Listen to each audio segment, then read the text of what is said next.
Greetings and salutations. This is the voice of Loquacious of Herd, bringing you his Afterthoughts on My Little Pony, Friendship is Magic, Season 6, Episode 21, titled Every Little Thing She Does. I heartily suggest that you find and watch the episode itself, sans commentary, before proceeding with either this Afterthoughts review or viewing my full reaction, which is hosted at the link in the description. Be warned, this Afterthoughts review will contain spoilers for the episode. With that out of the way, on to the review. Oh my, where to begin? I enjoyed the episode greatly, and there were lots of gems scattered throughout it, so I suppose I'll do my usual Afterthoughts thing and go through it more or less chronologically. We get an early morning open with Starlight and Twilight engaging in magical practice, a friendly series of mystic duels. This served a number of points. One, it allowed the animators to show off some of the gorgeous art they've been giving us all season. Kudos to them. Another, it once again showcased Starlight's facility and vast power with magic. She's going hoof to hoof with an Alicorn Princess of Magic, and she's matching her spell for spell. Yet another good point, they go over teleportation magic, and I loved how they handled it. The implication is that teleportation on its own is difficult and rare. Rapid-fire teleports, tracking another as they port, hitting multiple locations, that's clearly masterclass. Even regarding much simpler uses of that power, as best as I can recall, in 6 seasons we've only ever seen Twilight, Starlight, Celestia, Luna, and Discord use teleportation at all. Trixie, who is another magical specialist, isn't capable of casting a teleportation spell, as we know from her admission during No Second Prances. As a result, it seems highly likely that even the simplest teleportation spell is beyond the magical ability of the vast majority of unicorns, even unicorns who are magical prodigies. It's one of those spells reserved for the highest level unicorns to steal an illusion from Magic Duel, or possibly for unicorns with a special talent for transportation or teleportation magic. Although what would a teleportation cutie mark even look like? A portal from the eponymous game, perhaps? Anyway, back from that digression. After some intense displays of battle magic, we get a speed spell that briefly turns Starlight into the next best thing to the Flash, and allows her to clean up the mess from the serious area of effect blasting magic she was deploying. Then she shows off her facility for combining spells. She's done combined magic before, and seems to be rather good at it, merging a speed spell with a duplication spell to be in 2 places at once. I wonder if that's a bit of foreshadowing. That could be a very useful ability. Perhaps it will come into play somewhere down the line. As it is, it serves to help remind us that it's not just that Starlight is a master-tier magician, but that she's a knack for modifying and merging spells to get some truly spectacular results. Twilight is duly impressed, but Starlight isn't supposed to just be studying magic with Twilight. No, Starlight is supposed to be studying the magic of friendship. And, as Twilight notes, she really hasn't had a full-on friendship lesson since No Second Prances. And there we see it, Starlight's look of barely controlled panic. Starlight tries to back away and dodge the subject, but Twilight won't be dissuaded. Turns out Twilight will be stepping off-screen for much of the episode to engage in yet another I wish I could watch that too activity, in this case providing a lecture on enchanted objects to Celestia's School for Gifted Unicorns.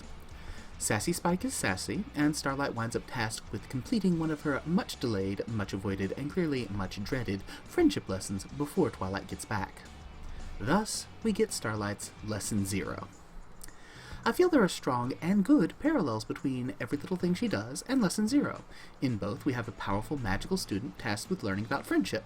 In both, said student still has deep insecurities, some involving the lessons themselves, others involving pleasing their mentor. In both, said mentor remains off-screen, each taking a largely hooves-off approach to direct teaching and oversight, and in both, the internalized need to complete a lesson and please their mentor puts the magical students under great and growing pressure, the sort of pressure that easily leads ponies to seek an arcane solution to what are fundamentally relationship problems. More on this later. We get a look at Starlight's room, and between her trying to seem less stressed out and nervous than she is conversation with Spike, who really isn't buying what she's selling, I love the little background details we can pick up. A framed picture of Trixie, a framed picture of not equal sign, a picture of a village that may well be our town, various books and mystical-looking crystals and doodads. Twilight, as it turns out, has provided Starlight with some very specific lessons. Each is an assignment involving doing an activity with one or the other of the main 6. In essence, the directions are hang out and do something they find fun, with an implied and report to Twilight your findings. Helpful nudges, encouragement to invest time and focus on being with friends rather than on study and experimentation with magic. Kudos to Twilight. She's adapting to her mentor role quite well. The lessons she's providing are somewhat more structured and directed than most of those Celestia gave Twilight back in the day. But both Twilight and Starlight respond well to structure and order. Plus, these structured friendship activities, these lessons for Starlight, seem open-ended enough to allow for learning all sorts of useful things. In essence, each friendship lesson is a focused opportunity to learn whatever might come up that can be learned. And Starlight is nervous about all of them. Worse, in psyching herself up to tackle them, she gets right off on the wrong hoof by viewing these as tasks and chores to get through as swiftly and efficiently as possible, rather than as opportunities to get to know her friends better. As Spike tries to point out, Starlight is missing the point. Instead, she's focusing on wowing her mentor. So, the gathering of the main five, and Starlight is approaching these lessons not as something to take time with, to enjoy, to savor, but as a homework assignment to power through, knock down, and move on past. She's striving less for quality and more for speed, which is, in itself, a lovely commentary on how rattled she is. Maybe if she can just blitz through this part of her training, a part with which she is still deeply uncomfortable, she can get back to the usual magical practice that she's much more comfortable with. In short, in this, she's stepping out of her comfort zone, out of her area of strength and excellence, into an area she knows she's shaky, and it's got her well and truly rattled. First order of business, get everybody on the same page and organized, which, Starlight soon learns, is far easier said than done. Each of the main five is happy to spend time with Starlight, although, judging from some of their concerned comments, they can see some of the warning signs that perhaps Starlight's approach to these friendship lessons isn't what Twilight intends. Starlight rushes past any suggestion that she might want to slow down and dedicate her full time and attention to only one lesson at a time. Worst, from a let's just get this over with as soon as possible mindset, such as Starlight in her fear is operating from, each of these ponies has their own ideas about how to go about the lesson they are involved with. Whether it's the particular location, the order it is to be done in, how extensive the task will be, or some combination of the above, differing opinions look posed to lead to, well, not bitterness, but quite possibly some misery for Starlight. Overwhelmed, panicked, Starlight flees to the library to gather her thoughts, and here is where it all comes apart for her. In a moment reminiscent of Twilight's own, if I can't find a friendship problem, I'll make a friendship problem, Starlight decides that if she herself isn't good enough at friendship to organize and carry out the Herculean task she's set for herself, she will fall back on her greatest strength, magic, to smooth the way and get every pony moving through the lessons as fast as possible. I particularly love how Starlight acts without malice in this regard. What she does is wrong, but it's a well-intentioned wrongness. She wants every pony to be happy, she wants to get through all her lessons, she wants to be successful. And, as it all starts to fall apart, she instinctively slips into the use of magic to try to salvage a situation that's spiraling out of control. It's not the first time she's used mind control and compulsion to try to make things work. And, again, parallels with Lesson 0. Starlight isn't the only magical pony we know who, when push comes to shove and they feel they must, has made use of charm, enchantment, bewitchment, or compulsion magics to try to deal with other ponies. Boom! Starlight now has 5 friends. Mentally dominated into a state resembling zombification friends. To outright steal a turn of phrase, Starlight now has friend zombies, or frombies. And like any good frombi, they're oh so happy to do whatever it is Starlight wants them to do. Also, like any good frombi, they are effectively lacking anything resembling free will or higher executive functions.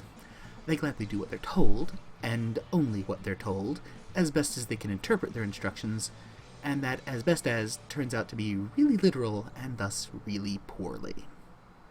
Oh sure, the opening moments with each frombi pony make it seem like Starlight might be enjoying a kind of success. She's moved the situation from spiraling out of her control to powering through the activities associated with her lessons. Another parallel to Lesson 0, Starlight has, by now, totally missed the point that the whole purpose of these lessons is to learn something about friendship, about her friends, and that she should be immersing herself in these activities for fun as much as anything, and taking whatever comes from them.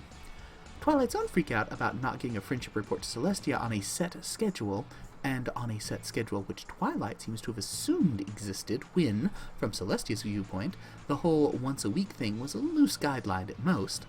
Likewise had Twilight missing the whole point of making those reports. The letters to Celestia were about the natural process of learning about friendship from just being friends.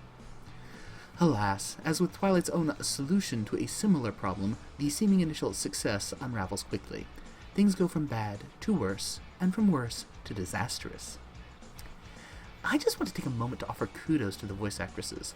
The main five sounded so perfectly brainwashed while maintaining just the right echoes of their normal personalities. It was brilliant work. Hats off to you, ladies. Further, the writers and animators chose to start tossing in a slew of very amusing references, most particularly with Applejack's photo album organization. Restricted to summing up each photograph with a single sentence, every time Starlight so much as passes by AJ, we are treated to some more real gems. Granny Smith knew she was going to need a bigger boat. So Granny Smith survived the events of Jaws? I'm impressed. I imagine that giant sharks and ponies don't mix well, for the ponies at least, even if the pony in question was a storied aqua pony. So Goldie Delicious says, "If you can't say anything nice about any pony, come sit by me." A lovely quote which appears to originate from, or at least have been popularized by, something Alice Roosevelt Longworth, President Teddy Roosevelt's daughter, had stitched into one of her throw pillows. However, it was used in the play Steel Magnolias, so I suspect it is a reference to the line as it was spoken by Truvy. Big Mac knew that if he just covered himself with mud, the creature wouldn't be able to see him. As amazing as it is to have Big Mac confirmed as being an Arnold Schwarzenegger-esque figure, I'm yet more amazed that they're referencing the science fiction thriller Predator. Predators are canon in Equestria? As in the alien creatures who come down from their spaceships to hunt dangerous local fauna for kicks and giggles? We're actually including predators in My Little Pony. What's next? The Borg? Well, while scattered through the remainder of the episode, Applejack goes on to chronicle, in single-sentence summary format, some of the many and varied experiences of the Apple family over the last 80 moons. She was just a pony standing in front of another pony, asking him to love her. How sweet, at least when Apple was involved in the events shown in the film Notting Hill. They can take our farms, but they can't take our freedom. Hello, Braveheart. William Wallace was an apple. It was the best of apples, it was the worst of apples. Gotta love a nod to A Tale of Two Cities. And lastly, Big Mac told me that with a whole lot of power comes a heck of a lot of responsibility. Applejack now confirmed for Spider-Mare? If events were spiraling out of control for Starlight pre-mind control magic, as it falls apart now it goes straight into disastrous nosedive while on fire. And as a result, I now have recalibrated my nope scale. That's right. On the scale from 1 to nope, I have now added a data point titled Fluttershy Covered in Spiders. I hope never to see the nope scale peg that strongly ever again. With the cake fire put out by stuffing the castle full of thunderclouds and enduring the resulting flash flood, Starlight offers Murphy's Law the ultimate setup line. You never tell the universe, this can't get any worse. Never. So, in walks Twilight Sparkle. In my mind, I was flashing back to Celestia's arrival to find all of Ponyville, less the main six, mind-controlled into violent conflict in their efforts to seize the enchanted Smarty Pants doll. Brilliant flash of light as Celestia undoes all the ill-conceived magic Twilight had invoked to twist ponies' minds and rob them of their free will. Then Celestia's voice, "Meet me in the library." And what do you know? Twilight Sparkle goes to meet Starlight in the library. Starlight, in explaining her actions, displays that she couldn't have missed the point of her lessons harder if she tried. Like Celestia, Twilight isn't angry with her students for failing, even for failing this spectacularly, but, also like Celestia, she's disappointed that her student turned to such a wicked enchantment to try to fix a falsely perceived problem. Which would be a good time to come back to an earlier point, I suppose. I see the parallels with Lesson 0 to be a very good thing indeed. I don't see it simply as retelling an earlier story, nor as a retread of old lessons, but as a way to help more solidly ground Starlight's struggles with friendship and self-worth using a framework that we, the viewers, are already familiar with, that is well established. The familiarity, the parallels, help show how Starlight is learning and growing, and that she has both her strengths and her weaknesses. Not only does this return to Lesson 0 offer us a chance to see Starlight deal with a similar sort of traumatic friendship failure as Twilight, but it offers Twilight a chance to grow as a mentor, to become more like Celestia, and I felt that this episode managed this masterfully. Twilight does the perfect job of explaining how and where Starlight missed the point. And Starlight gets it. She's learned something she, more than any pony, really needs to learn. Using magic to compel one's friends is wrong, even if it seems right, feels right, and is done in an attempt to help them. And now, Starlight needs to learn about apologies. More wincingly amusing humor with the poor hungover main 5, and another nice callback to Flim and Flam's first appearance with Applejack, followed by a sincere apology from Starlight. Considering how little experience she has with I'm sorries, I must say she did a surprisingly good job. This is then followed up by one of the truly magical things about friendship: forgiveness. The rest of the main 5 offer to come help Starlight as she cleans up the mess she made while failing at friendship. And in gratefully accepting their help and enjoying her time with them, time, I should point out, where the pressure to learn a friendship lesson so as to impress her mentor was finally off, Starlight winds up completing the very lessons that Twilight had asked of her. Well, all but chillaxing. And so we close with all of the main 7, and Spike 2 chillaxing atop the castle. Lessons learned. Really, I felt this episode truly nailed down a number of points about Starlight's friendship studies, her relationships with the main 6, and her character in general, which have been hinted at or implied elsewhere in the series, particularly in the song montage at the end of the Season 5 finale. I found it nice to see the show take those implications and spin us a full-on episode to fully explore them. Very well done. I hope you enjoyed it as much as I did, gentle viewers. If you wish to see my full reaction to My Little Pony Friendship is Magic Season 6, Episode 21, titled Every Little Thing She Does, the link, as I mentioned earlier, is in the description. Feel free to leave any comments or likes for that reaction here on this Afterthoughts review. And until next time, as always, kindly remember, y'all are awesome. Stay awesome.